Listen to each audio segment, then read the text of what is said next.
but nice attempt, especially trying to combine different parts of your frame. So, all right, moving on. Moving on. Who's next? Romualdo Silva.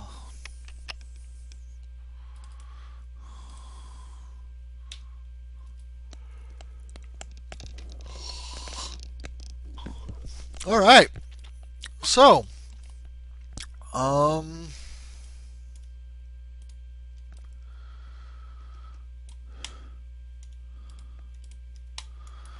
all right. Good first attempt. As I've said before, I would look at some reference. So go look at some actual bikes, take some photos of some bikes, or download some photos of some bikes, and see how some of this stuff is actually connected. So, um, uh, I'd say your front handlebars are too narrow, and your seat needs some quite a bit of additional work. Uh, Nice attempt on the water bottle, and your overall scale is pretty good. Okay, so anyway, good first pass. All right, so Mr. Hish, you are next. Mr. Hish. Hish. Let's see. There we go. All right. So, um, all right. So this is a good first try. Um, I like the shape of these cranks. That's pretty cool. Um, I would say that your spokes are incredibly thick. The spokes are never not near not nearly that thick. These are more like steel rods than spokes. Um, Forks are probably not going to be designed this way. This would be good for some stand-in geometry, but um, uh, once again, look at some reference. Okay, so um, uh, nice curvature on these handlebars. I don't think it's quite accurate as far as handlebars go, but overall nice scale as far as the proportion of the wheels to the rest of the frame. But you know, um, needs a bit more work. Good work though for your first attempt. All right, so Carly Johnson. Let's look at your stuff now. Carly Johnson. Carly Johnson. There we go.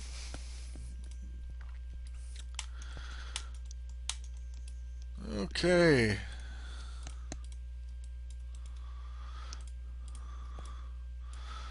So, I think you got the overall all the overall components. Uh, this would need some definite tweaking though. Once again, I'd look at some reference. Generally, um, a bicycle, this center post up through the seat is one solid piece. That's just how bikes are generally designed, unless they're composite hybrids, carbon fiber. Um, you know, uh, so you know, I would say nice attempt. Good proportion of scale between the wheels and the frame. I know you said you were having some difficulty um, grasping the tools with Maya. So now that you have gotten beyond the basics, once again, look at reference and try to emulate some real photos. Okay, so um, and Excuse me. All right, so um, we've only got two more critiques to go, so I'm just gonna muscle through. Let's move on to Roberto Furmeister. Roberto Furmeister. All right. So, um, overall, this is good good attempt. Um, I'd like to see some some further refinement. But uh, nice work at a first attempt. It's a little square. Most of your shapes are square instead of round. You got this bit of wonkiness in the handlebars, which is should be corrected, and the shape of your cranks is not quite right. You know, it's very thin here, and you have this thickness in the middle, which should probably be corrected. Once again, look at some reference, and then emulate the reference. But nice proportions, nice scale. Like that you um, actually tried to put most of the components on the bike. And good first stab. Okay, so moving on. Let's see, Misty Reed. Last but not least, Misty Reed. So Misty Reed. There you are. All right. So as we continue on, I would say, Misty, you're gonna need to put some more work in. Okay. Um, uh, this is incredibly minimal. I think it's a good first stab at at least getting something in your scene. Uh, you know, decent proportions, but it's really incomplete. Anyway, with that, that's all I got for this week, guys. I know Maya is a beast.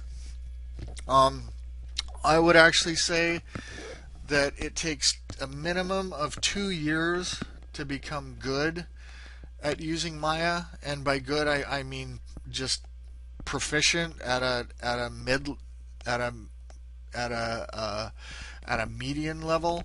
I would say to become an expert takes 5 years plus. Okay, and that's um, there's just so much to any package like Maya. It's really impossible to learn and keep everything about the software in your head all at once. Even myself, I've been using Maya for a long time, and um, there's just no way to know all of it. I would say that I'm one of the best, and things just I have to look stuff up all the time. Okay, so one Google is going to become your best friend. Digital Tutors is always a great resource. If you guys didn't know, you guys get free accounts to Digital Tutors. Um, if you don't know how to get there, you can request an account through the library. Okay, and that's free as an Academy student. Uh, the Maya Help is another excellent resource. And last but not least, please come to my office hours. My office hours are going to change, and I'll be posting my new office hour times. But if you have any requests for when office hours should be, please post them. I have been having them on Mondays and Thursdays, but I think I'm gonna move them to maybe like Sunday day, um, because I used to have my office hours on Mondays because Monday was you turned your homework in Monday at midnight, but now it's Sunday at midnight. So that being the case, I might move my office hours to Sunday during the day, and then maybe Tuesday or Wednesday night. If you got any preference, please let me know. You can post it in the instructor's office, uh, or in the actually in the discussion for with the link to my office. Okay, but as I said, please come by. I can teach you guys so much more if I'm talking to you one on one than spending hours and hours and hours messaging each other back and forth through the discussion. What may take me, I can teach you a whole ton in 10 minutes over the phone and using my online office, and it could take 10 hours or several days to answer your question through the discussion. So yeah, please come to my office. And otherwise, everybody's doing good. Just don't get behind. Make sure you keep caught up on the homework. And if you got any questions, make sure you ask early and don't wait. Okay.